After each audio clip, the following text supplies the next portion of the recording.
Today I thought I'd take you behind the scenes and give you a bit of a studio tour and show you where I work as a graphic designer and the setup that I've got. I really enjoy watching other people's studio tours, so I thought it'd be fun to create my own so you can see behind the scenes and see what I've got. So come into my studio.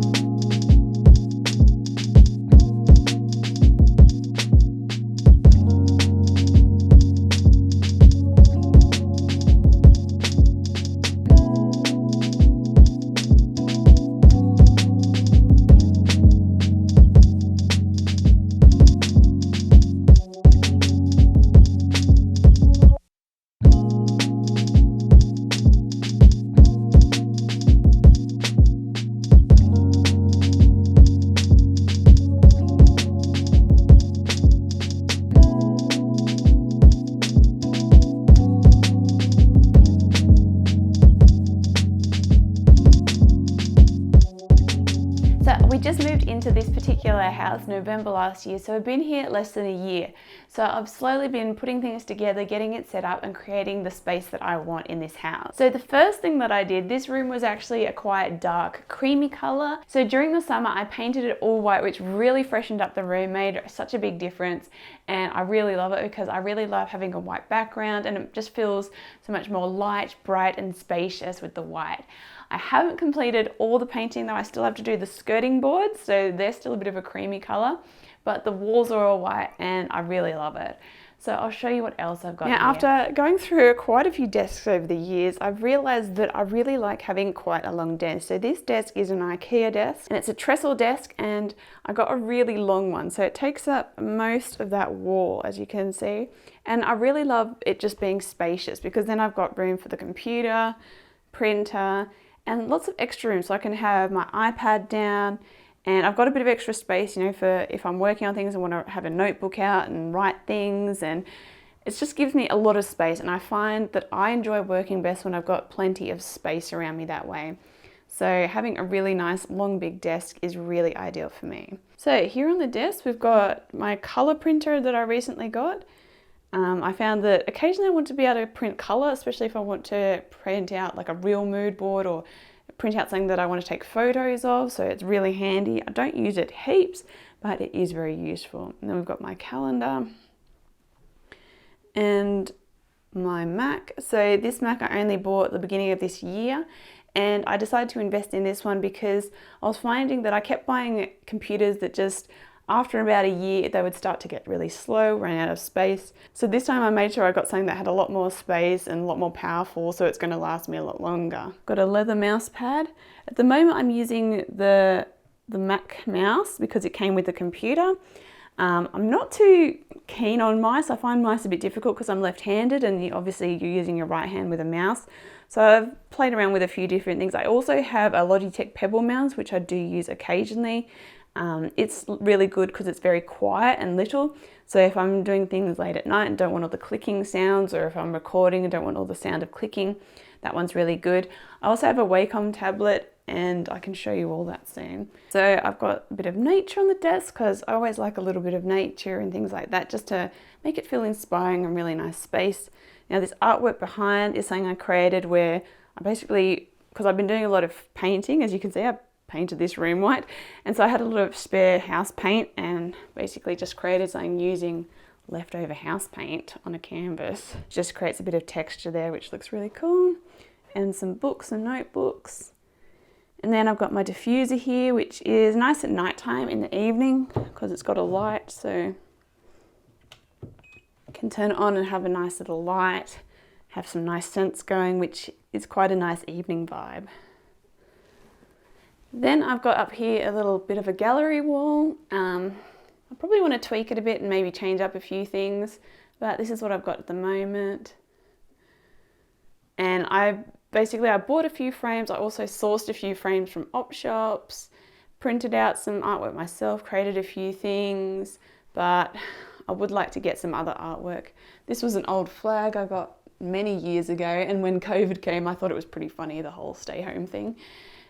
So that's my little gallery wall. And then we've got my shelves. So this white shelf here, this big one, is one that I actually built myself. So it's actually just made of cardboard and it's been painted and yeah, it's pretty cool. And I've just got lots of random cool inspiring objects here. And lots of books too. So I've got plenty of books.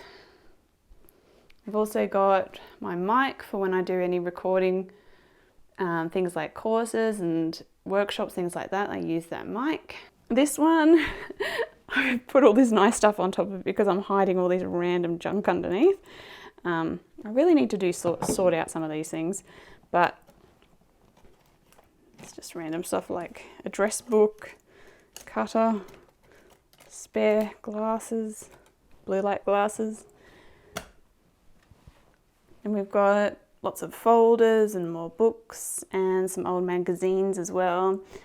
I really am a book lover, so I really love having a bookshelf and lots of books and, you know, learning more things. It's always great. Over in this corner, sort of a little bit of a mess corner, so I've got my old black and white printer, so it's there for when I need it.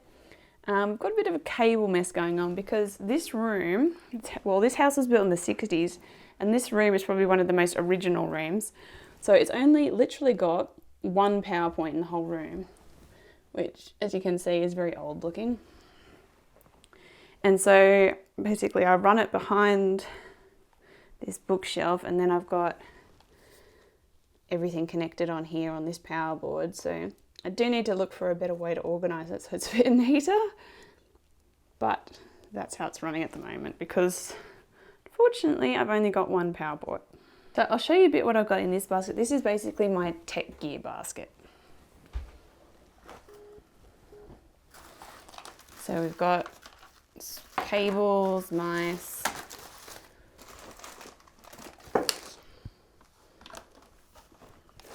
I've got my Wacom tablet. I used to use the Wacom a lot. I don't use it quite as much anymore, but I used to use that quite a lot. Now that I've got the iPad, I do a lot more drawing type stuff on the iPad, but I used to use this as my mouse 100% all the time. So it's still there for when I want it. I've got my scanner. And then in here I've got things like my light ring, chargers, all that sort of techie gear. Now over in this corner is sort of the cozy corner. So I've got my hats on this floor.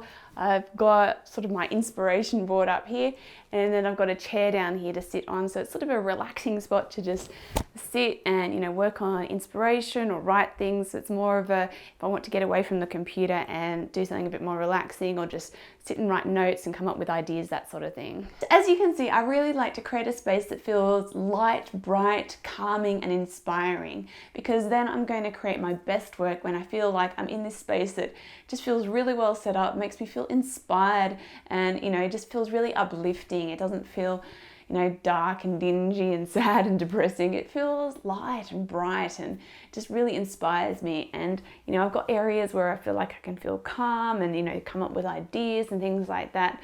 So that's what I'm really trying to achieve with this space, so that it's somewhere that I can come and just create and do my best work.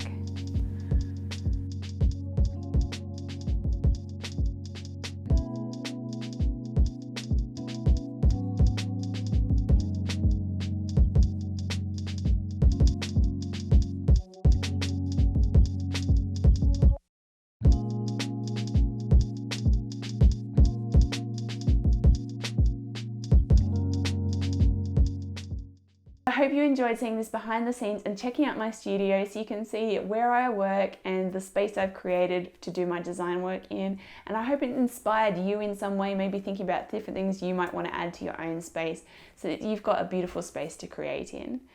Now, if you'd like to learn more about branding, graphic design and creativity, then be sure to subscribe to this channel, and I'll see you next time.